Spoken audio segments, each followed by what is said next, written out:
বিএনপির vice chairman হিসেবে দায়িত্ব পালন করছেন জনাব তারেক রহমান, এই বাংলাদেশে আসলে তার জন্য কোনো সমস্যা হওয়ার কোনো সুযোগ নেই। ফেব্রুয়ারির প্রথমার্ধের মধ্যে আগামীর যে নির্বাচন, সেই নির্বাচনটি হতে যাচ্ছে। এই জায়গায় এনসিপিরও এখন পর্যন্ত কোনো দ্বিমত নেই এবং এনসিপি এই জায়গাটিকে, এই যে সময়সীমাটিকে এনসিপি মনে করে যে এই সময়সীমার মধ্যে নির্বাচন হতে পারে। এখানে আমরা কোনো সন্দেহের অবকাশ দেখছি না। আমরা মনে করি নির্বাচনটা যদি এই সময়ে হয়, এটা সামগ্রিকভাবে সবার জন্যই একটা ভালো হবে, কারণ এই কেন্দ্রিক একটা প্রস্তুতি চলছে এবং কোনো ব্যক্তি, দল, গোষ্ঠীর জন্য এই নির্বাচন পেছানো কিংবা আগানো আমরা মনে করি না যে ওই অবস্থাটি রয়েছে যে সেটা হবে। বিএনপির ভাইস চেয়ারম্যান হিসেবে দায়িত্ব পালন করছেন জনাব তারেক রহমান। অভ্যুত্থানের 1 বছর 3 মাস পেরিয়ে গিয়েছে।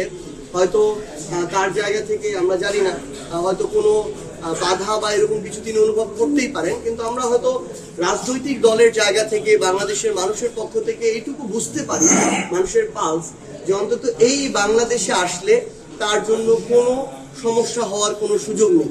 আমরা মনে করি আগামীর বাংলাদেশের যে নির্বাচনটি হতে যাচ্ছে, সেই নির্বাচনে দুইটি রাজনৈতিক দলের প্রতিযোগিতার যে সরল সমীকরণ, এই সরল সমীকরণ এবার আর থাকবে না। আমরা মনে করছি যে বাংলাদেশের জনগণ এবার আর গতানুগতিক কোনো দল, মার্কা বা ব্যক্তির উপরে তাদের যে অন্ধ সমর্থন, সেটা আর থাকবে না। আমরা দেখছি মাঠের পরিস্থিতি এখন পাল্টে গিয়েছে। একজন সাধারণ মানুষ, একজন অটো চালক, একজন যেই মানুষটা ধান খেতে কাজ করে, সেই মানুষটা পর্যন্ত এখন তাদেরকে ধীরে ধীরে বয়কট করছে, যারা বিভিন্ন ধরনের অপকর্মের সাথে সম্পৃক্ত। সাথে মানুষের কাছে যাচ্ছে, কথা বলছে, সেবা দেওয়ার চেষ্টা করছে। এই মানুষদের প্রতি মানুষের আগ্রহ কিন্তু বাড়ছে। তো সেই জায়গা থেকে আমরা মনে করি যে এনসিপি একটা মধ্যমপন্থী রাজনৈতিক দল হিসেবে সেই জায়গাটা নিতে চায়।